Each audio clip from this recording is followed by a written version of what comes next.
Well, hello friends, and welcome to another Ask Zac. So today we're going to answer the question of why I feel that the Deluxe Reverb is the ultimate guitar combo amp ever. So I'm going to kind of divide this up into my personal tonal journey and then the nitty-gritty. So let's start with my tonal journey. So when I was 13 years old, I had just been playing the guitar for a year or so, and I was starting to play at my church, and it was a Assembly of God church, which is, if you're not familiar with that, that's one of the churches where they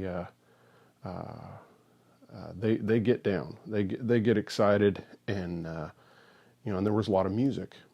While in a lot of other churches, they might have had like a choir and an organ, because again, we're going back to the 1980s here.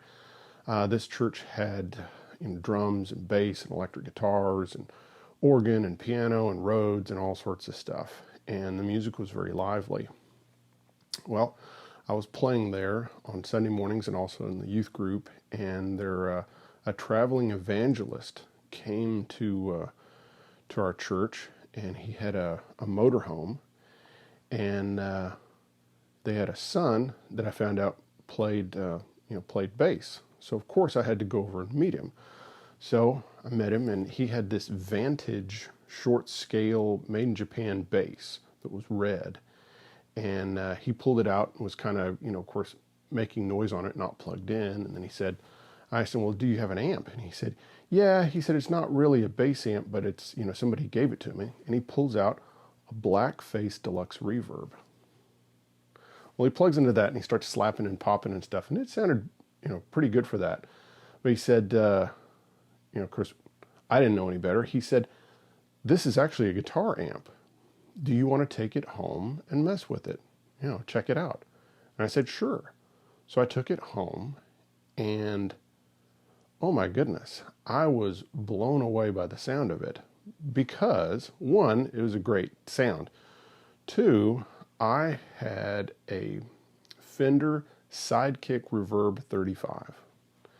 Now, this was an amp that Fender produced in the mid-1980s that was transistorized, and it had a kind of strident, clean sound, and very much lacking warmth.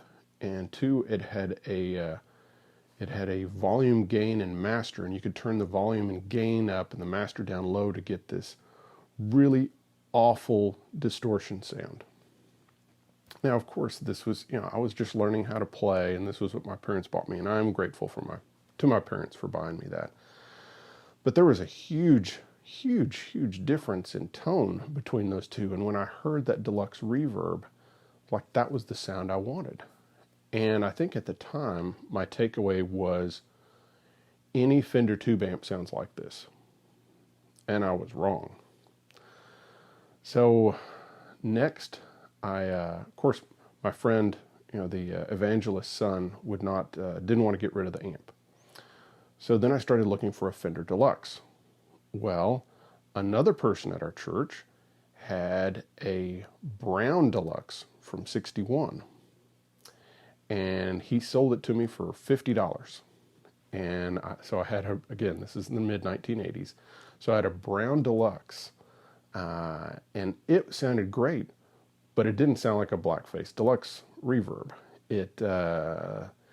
If you've not heard a brown Deluxe has a very kind of woody thwonk to the notes. It's very percussive. It's a great sounding amp, but it kind of excels at overdrive. It's actually one of the most Marshall-y sounding amps, out there, combos that Fender made. So I liked it, but I still was kind of searching for that sound. Next up, I played with another traveling evangelist, and this guy had a early 60s double cutaway Gretsch White Falcon, of course, covered in gold Bigsby, and he played Chet style, and he had a 1979 twin reverb, the ultra linear 135 watt amp. And at this point, I had a PV Stereo Chorus 400, which was this transistorized 212 amp with built-in chorus. Well, we ended up swapping amps. And again, I'm wanting that deluxe reverb sound, and I'm still not getting it. So next, I finally end up moving here to Nashville, and I start getting all sorts of different amps. I got a black face twin with a 15. I got a 69 silver face twin. I bought some Music Man amps from the 70s, and that was because of seeing pictures of James Burton and Albert Lee using them like in the hot band era. Went through all these amps, and still, thinking of the Deluxe Reverb by that point, I'm thinking of it only as a, maybe a recording amp. It's not a gigging amp, and it's not the amp for me.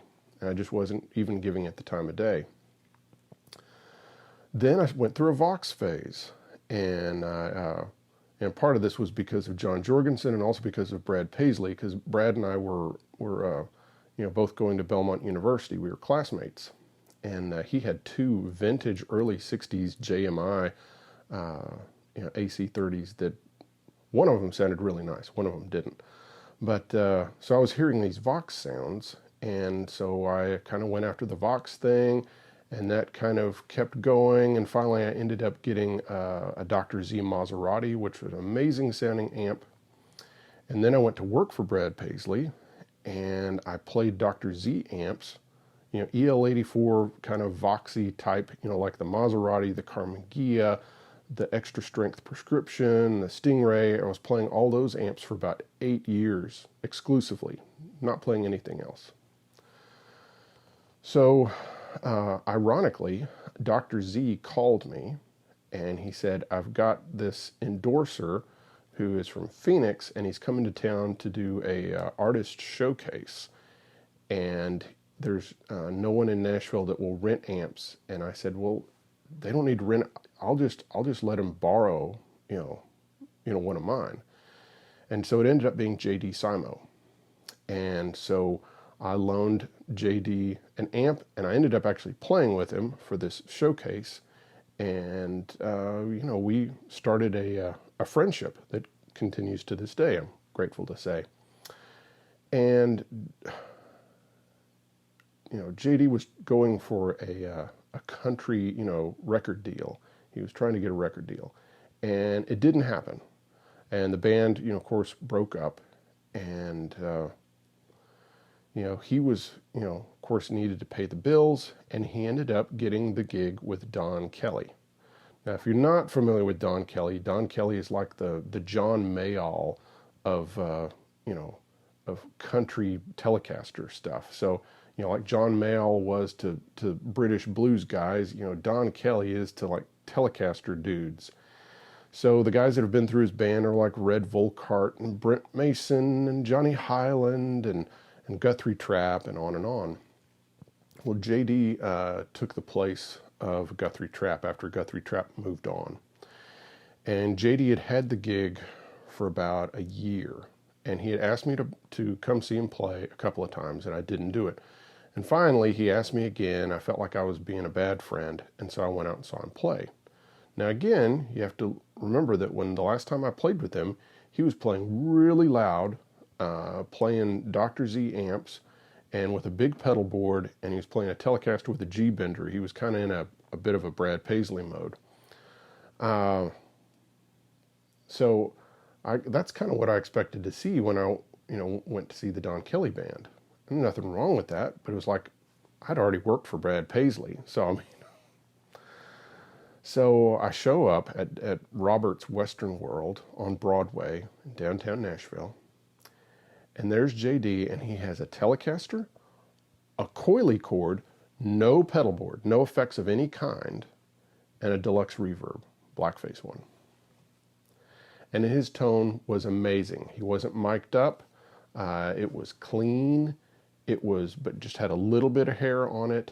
It was fat. It had mid-range to it. It was the sound that I'd been searching for, all that time. So finally, I broke down and said, I think the Deluxe Reverb, is the amp. I'd kind of poo-pooed it and thought, it's just it's a practice amp, or it's a recording amp. So I went and got this amp. So I got this about 11 years ago at Guitar Center here in Nashville, and it was in the vintage department. And I got it, and then I had some basic work, some maintenance pulled. So that's kind of my tonal journey. So now let's get into the nitty-gritty. So the nitty-gritty of it. To me, the Deluxe Reverb is the perfect amp. And what makes it the perfect amp are a number of things. One, the 6V6s in it produce the right amount of kind of mid-range, and they don't produce a lot of low end. Also, the transformers are not that big, also helping in producing more mid-range and not as much low end, because low end, extreme low end, is kind of your enemy when playing with a bass player or recording. Secondly, you have the cabinet size. This cabinet size, to me, is the right size. The cabinet size is you can kind of compare it to the size of different acoustic guitar bodies. And I think this is kind of in that sweet kind of LOO, OOO kind of size that produces a balanced sound. Also, you have a 12-inch speaker, which to me, especially for playing single coil pickups, I prefer a 12-inch speaker. Tons of guys have gotten great tones with 10s, but to me, a single 12 is kind of the ideal single speaker amp. I do like a 210 amp. Of course, I used to own a Deluxe Reverb blackface one, and it was great, but to me, the Deluxe is better. The Deluxe is sweeter. It doesn't have the wide frequency range that a Deluxe does, but it has a sweeter mid-range, and it has just everything pulled into the right sweet spot. 22 watts. To me, 22 watts is the sweet spot. You're kind of able to you have enough headroom, and and if I need more power than that, frankly, I don't really want to do that anymore. I will have to say that in the 90s, I did play through 2 twin reverbs at the same time. And I had them at least on 5, and that was pretty loud, and that was not good for the audience, and it wasn't good for me. And so I try to protect my hearing, and I try to protect the hearing of the audience. And I try not to get in a situation where I have to perform with earplugs. If you as a musician are wearing earplugs, don't destroy don't make everyone have to put earplugs in. Okay, I'm going to stop preaching. Get back to the amp. Yeah, so 12-inch speaker, the cabinet size, it's just, the sweet spot. And I think Leo kind of hit it on the head here. The Tweed Deluxes in the different formats are all great, but they kind of have an overly compressed, and they have really flubby, bass, and they tend to, kind of get distorted pretty quick. The Brown Deluxe, as great as it is, to me, it's kind of a one-trick pony. It's a great trick, but it's not the trick I want. Then you have this amp that is a great platform for any guitar, and it's a great platform of effects. I will say that I feel like the Deluxe has a couple of small deficiencies, but they can be addressed.